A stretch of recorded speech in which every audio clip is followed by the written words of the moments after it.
Pertanyaannya Ustaz, bagaimanakah cara bertaubatnya bagi gadis yang pernah berzina dan telah melahirkan bayinya Ustaz? Dan apakah ia harus menikah dengan laki-laki biologis dari bayi tersebut? Alhamdulillah wassalatu wassalam ala Rasulillah wa ala alihi wa sahbihi wa mawalah. Amma ba'd, ya, pertama kita katakan seluruh dosa yang dilakukan oleh seorang hamba ya akan senantiasa diterima di sisi Allah Subhanahu wa taala jikalau hamba tersebut melakukan taubat dengan taubat yang sebenar-benar taubat. Karena pintu taubat itu tidak pernah lockdown. Ya, pintu taubat itu adalah tidak pernah tertutup. Rasulullah SAW juga bersabda, ya, la tanqati'ut taubah, la tanqati'ul hijrah hatta tanqati'ut taubah, wa la tanqati'ut taubah hatta taghruba syamsu min maghribiha. Kewajiban untuk berhijrah itu tidak akan terputus sehingga terputusnya kewajiban untuk bertaubat, dan kewajiban untuk bertaubat itu tidak akan terputus sehingga matahari terbit dari sebelah barat. Dan Allah Subhanahu wa taala berfirman, "Qul ya ibadiyalladzina asrafu ala anfusihim la taqnatu min rahmatillah innallaha yaghfiru dzunuba jami'a."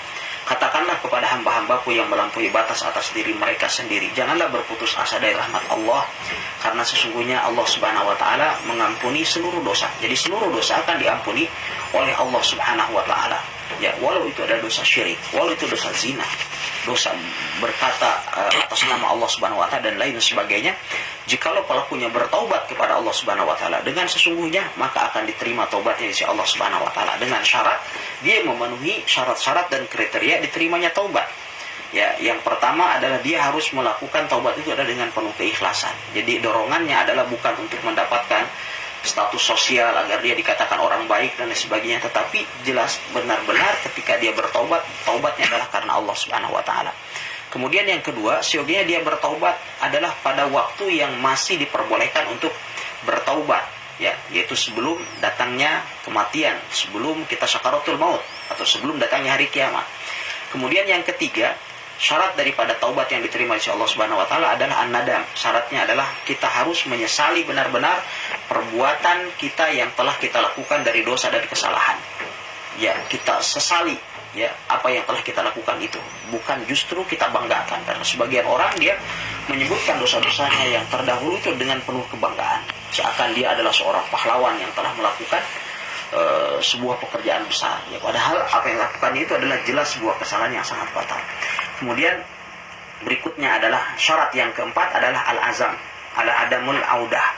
Ya, atau syarat yang keempat terlebih dahulu adalah al-ikla' anidan.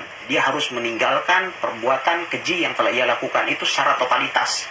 Ya, betul-betul dia meninggalkannya secara totalitas, tidak boleh bagi dia untuk ya berupaya untuk mengulanginya kembali. Kemudian berikutnya syarat yang kelima adalah al-azm ala adam al-audah, ya, bertekad untuk tidak pernah mengulangi kembali kepada amal perbuatan tersebut.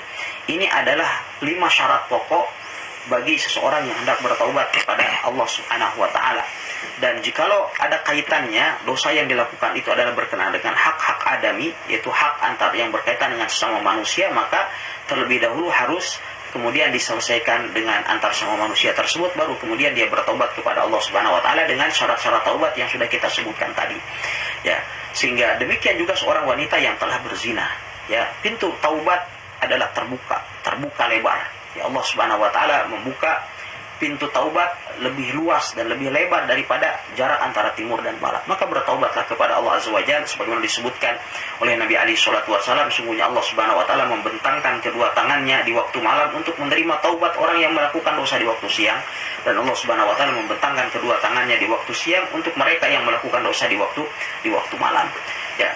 Kemudian berikutnya, apakah diharuskan bagi dia untuk menikah dengan laki-laki yang telah berzina dengannya dan ayah biologis daripada anaknya? Kita katakan, ya, selagi laki-laki itu tidak bertaubat, maka tidak diperbolehkan untuk menikahi wanita tersebut kalau seandainya wanita itu adalah sudah bertaubat. Dan seyogianya tidak menikah dengan laki-laki tersebut karena kita sudah ketahui bahwa dia adalah laki-laki pezina yang diharamkan bagi orang yang beriman. Ya.